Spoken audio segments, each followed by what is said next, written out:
नानी दादी के टाइम पे कहा जाता था अगर मिट्टी के बर्तन में खाना बनाओगे तो काफ़ी अच्छा रहेगा, जो हेल्थ के लिए भी अच्छा होता है। लेकिन जैसे जैसे हम आगे आते जा रहे हैं, हम काफ़ी सारी चीज़ों को यूज़ करते हैं, एल्यूमिनियम यूज़ कर रहे हैं, कि स्टील के बर्तन यूज़ कर रहे हैं। लेकिन आज फिर मिट्टी के बर्तनों का चलन आ चुका है। तो ये मिट्टी के बर्तन कैसे बनाए जाते हैं, ये है उनका रॉ मटेरियल, आगे की क्या प्रोसेस होती है, जब तक आपको वो मिलते हैं उसके पीछे क्या स्टेप्स होती है, वो सारी चीजें मैं आपको आज के इस वीडियो में बताऊंगी। और क्यों ये मिट्टी के बर्तन इतने महंगे होते हैं, ये सारा रीजन सब कुछ आपको इस वीडियो में देखने को मिलेगा। तो सबसे पहले शुरू करते हैं कि मिट्टी को शेप में कैसे दिया जाता है। सवाल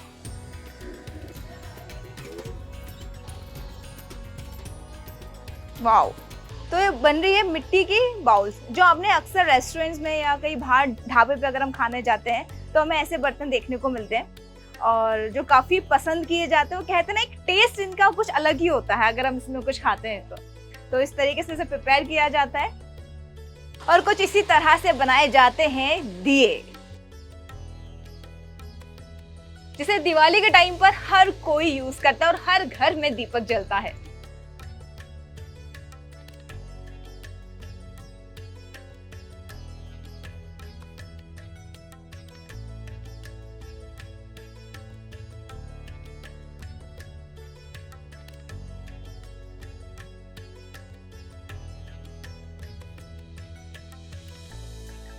तो आपने देखा कैसे कि मिट्टी को पॉटरी व्हील के थ्रू आप इस तरह से आकार दे सकते हैं।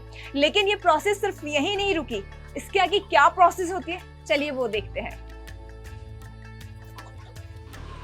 पॉटरी व्हील मशीन से निकलने के बाद जो शेप आता है, उसके बाद उन्हें इस तरह से सुखाया जाता है, आप देख पा रहे होंगे। और इसमें काफी सारे शेप्स हैं, आप देख रहे हैं। एक बाउल है, अगर हम जिसे हम चाय पीते हैं, और जिसे हम कह सकते हैं मग, और या फिर बड़ी हांडी और कढ़ाई, कुकर, सब चीजें इसी तरह से बनाई जाती है। लेकिन इसको सुखाने के बाद क्या किया जाता है, चलिए अब वो देखते हैं। तो ये है वो गोदाम, नॉट एग्जैक्टली गोदाम, लेकिन यहाँ पर जो सूख रहे थे मिट्टी के बर्तन, उन्हें यहाँ पे तपाया जाता है। नीचे आप यहाँ पे देख सकते हैं, तो यहाँ पर 3 बड़े बड़े चूल्हे लगाए हुए हैं। यहाँ पर कोयले या लकड़ी के थ्रू इन्हें यहाँ इस तरह से यहाँ पे रखा जाता है। नहीं, जितने भी मिट्टी के बर्तन, उन्हें इस टाइम में बहुत काफी स्पेस है यहाँ पर, आप मतलब मैं आपको दिखाऊंगी, काफी स्पेस है।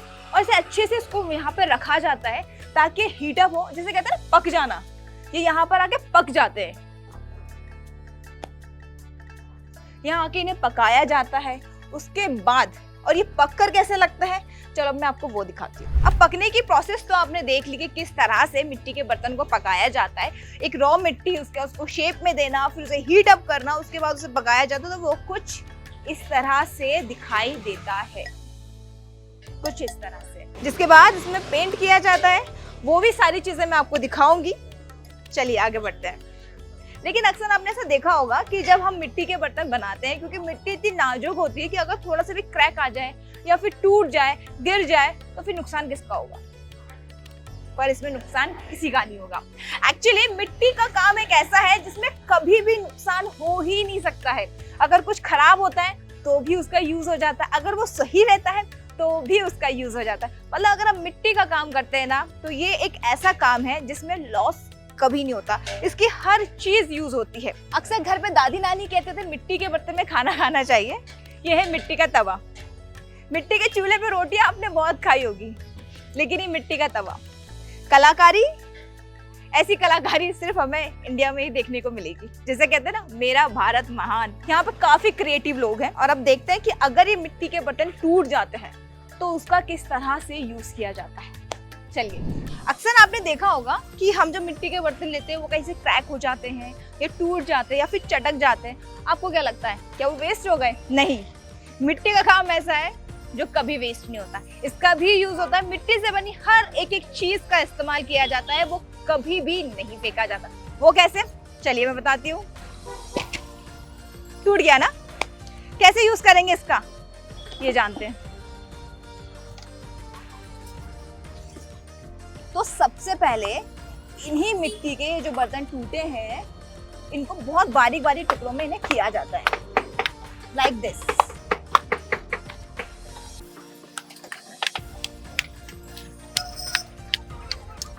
इसके बाद इन सभी टुकड़ों को जो मैंने अभी चूर चूर किए हैं, जो हुए नहीं है एक्चुअली, तो इन सभी को इसके अंदर फिल करते हैं। और ये तो आप समझ ही गए होंगे, ये है तंदूर, जिसमें हम तंदूरी रोटी, चिकन या पनीर, बहुत जो तंदूर से रिलेटेड सारी चीजें थी वो बनाई जाती है। तो वो इसमें फिल करते हैं, वो इसके अंदर जो गैप होता है उसमें डालते हैं, उसके बाद इस तरह से सीमेंट से फिल कर देते हैं। और ये रहा रॉ मटेरियल। ये बनकर कैसे तैयार होता है और कैसा दिखता है, फिर ये है मटेरियल जो प्रॉपर रेडी होगा इस तरह से। तो अब आपको दिख रहा है ना प्रॉपर तंदूर।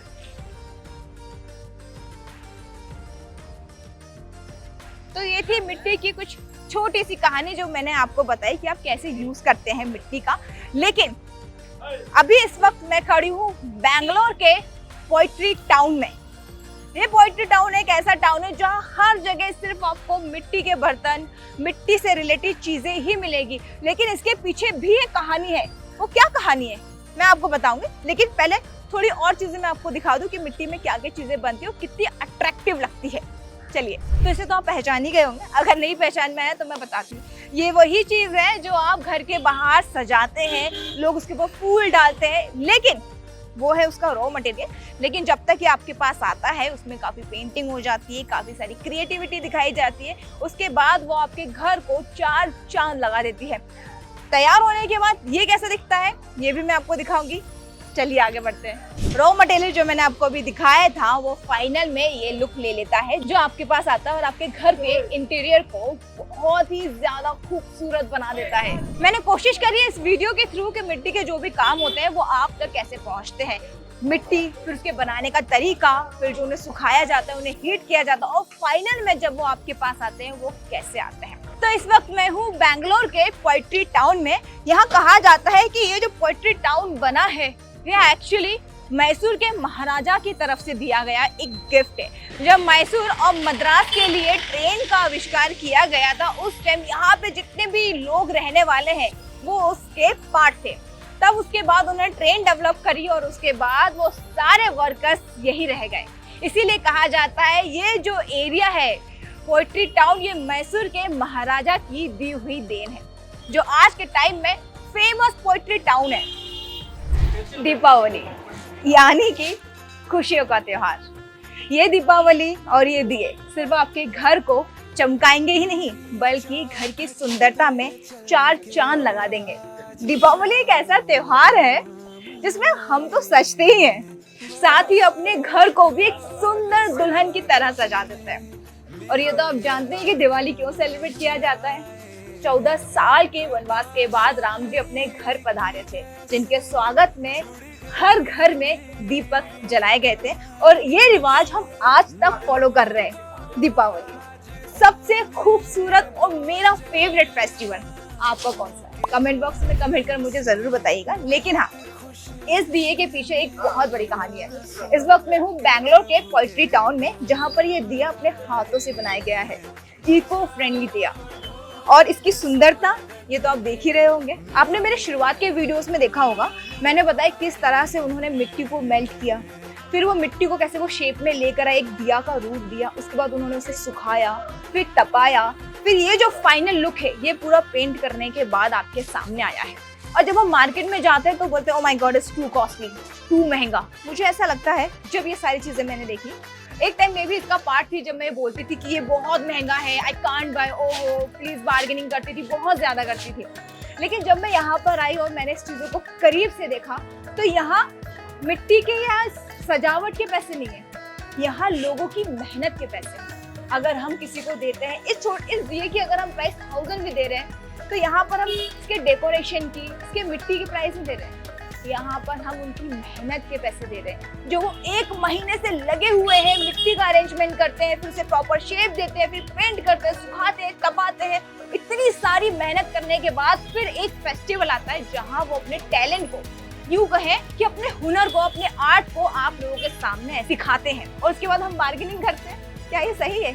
अगर हम इस तरह से अपनी मेहनत करें, किसी बिजनेस के लिए हम मेहनत करते हैं और जब लोग आके बोले कि अरे नहीं बहुत महंगा है, मैं नहीं अफोर्ड कर सकता या मैं नहीं अफोर्ड कर सकती और ये मुझे पसंद नहीं है। नाउ आई रियलाइज कि इट्स रियली पेनफुल यार, बहुत मेहनत है इसे करने में, बहुत ज्यादा मेहनत है। और ये एक हुनर है, ये एक कला है, ये एक टैलेंट है जो सिर्फ आपको भारत में ही देखने को मिलेगी। और आई एम वेरी ग्लैड कि मैं फ्रीडम ऐप बिजनेस हिंदी से जुड़ी हुई हूँ, जहाँ पर मैंने इस तरह से चीजें कवर करी कि आप अपने बिजनेस को कैसे शुरू कर सकते हैं। इस बिजनेस में ये सिर्फ एक बिजनेस है, ये आपके इमोशंस है और अपने बिजनेस, अपने इमोशन, अपने आर्ट को आप इस तरह से प्रेजेंट करते हैं। रियली इट्स वेरी ब्यूटीफुल, बहुत बहुत ज्यादा खूबसूरत। तो मैं आपको बता देती हूँ कि अगर आप भी हुनरबाज है और आपके अंदर भी एक कला है तो आप इस बिजनेस को बहुत आसानी से शुरू कर सकते हैं। ये जो मिट्टी है, आपको मिट्टी लेनी होगी। ये मिट्टी भी एक स्पेशल होती है। जब मैंने इनसे पूछा तो इन्होंने बताया कि ये मिट्टी उन्हें लेक के पास जो मिट्टियाँ होती हैं वहाँ से इसके लिए मिट्टी लेते हैं। तो इस मिट्टी को 10,000 या 15,000 के अप्रोक्स आपको मिट्टी मिल जाएगी। उसको शेप में लेने के लिए आपको क्ले व्हील की जरूरत होगी और आपको अपने हाथों का जादू दिखाना होगा, जो मुझे लगता है अगर आप इस बिजनेस के बारे में सोच रहे हैं तो आपको आता होगा। और फिर बस इसे थोड़ा सा अपना शेप दीजिए, धूप में सुखाइए, तपाइए और थोड़ा सा पेंट करके अपनी कला दिखाइए और मार्केट में इस तरह से ये हो जाते हैं प्रेजेंट। सिर्फ ये मिट्टी के बर्तन, सिर्फ दिए की बात नहीं करी। मिट्टी के बर्तन में हमारे पास होते कुकर, कढ़ाई, ग्लास, बहुत सारी चीजें आती है मिट्टी के बर्तन में। आप वो सारी चीजें निकाल सकते हैं, आप वो सारी चीजें बना सकते हैं अगर आपके हाथ में ये हुनर है तो। लेकिन हाँ, इसे सेल करने के भी दो तरीके हैं। इसे आप ऑनलाइन, ऑफलाइन सेल कर सकते हैं। ऑफलाइन में जैसे कि मैं एक शॉप में खड़ी हूँ और यहाँ पर काफी सारी चीजें आपने देखी होगी, यहाँ पे बल्क में ऑर्डर्स आते हैं, लोग काफी सारे कस्टमर भी आते हैं जो ऑफलाइन को लेके जाते हैं। सेकंड तरीका ये है, Amazon, फ्लिपकार्ट और कई सारे ऑनलाइन प्लेटफॉर्म में ई कॉमर्स साइट है जहाँ पर इनके पिक्चर्स लेके आप इन्हें अपलोड कर सकते हैं। आपको GST रजिस्ट्रेशन की जरूरत पड़ेगी और कुछ सर्टिफिकेट्स हैं जो आपको लेने पड़ेंगे। इसके ऊपर मैंने ऑलरेडी एक वीडियो बनाया हुआ है जिसे आप देख सकते हैं। आप वहाँ पर भी इस तरह से इस मिट्टी के बर्तन को सेल कर सकते हैं और अच्छा खासा पैसा कमा सकते हैं। अगर आप इंस्टाग्राम पर भी अगर इसकी मार्केटिंग करते हो तो आपको काफी अच्छी अपॉर्चुनिटी मिलेगी। साथ ही अगर आप ऑनलाइन जाते हैं, जैसे कि ये, अगर आप इसे ऑफलाइन 500 का सेल कर रहे हैं तो ये सेम चीज अगर आप ऑनलाइन सेल करते हो तो ये आपको 800 तक की आपको सेल कर सकते हैं। It's depend on your quality कि आप किस तरह का मटेरियल रेडी कर रहे हैं और किस तरह से आप मार्केट में सेल कर रहे हैं। लेकिन ओवरऑल जो चीजें हैं वो सिर्फ आपके सोशल मीडिया मार्केटिंग पर डिपेंड करती है। तो बस अगर आपके हाथ में हुनर है और अगर आप क्ले के बिजनेस में आना चाहते हैं, इन्वेस्टमेंट मैंने आपको बता दिया, प्रॉफिट इसमें डबल ट्रिपल है, लेकिन मेहनत आपकी है जो आपको करनी पड़ेगी और इंसान आपको मेहनत के ही पैसा देगा। फिलहाल मुझे एंड तक देखने के लिए दिल से शुक्रिया। आई होप आपको मेरा वीडियो पसंद आया होगा और दीपावली के लिए ढेर सारी शुभकामनाएं मेरी यूट्यूब टीम, मेरी camera team, my entire business team and freedom app business की तरफ से आप सभी को दीपावली की ढेर सारी शुभकामनाएं। आई होप आप सभी स्वस्थ और तंदुरुस्त होंगे। माता रानी इस दीपावली आपकी सारी मनोकामनाएं पूरी करे। हैप्पी दिवाली।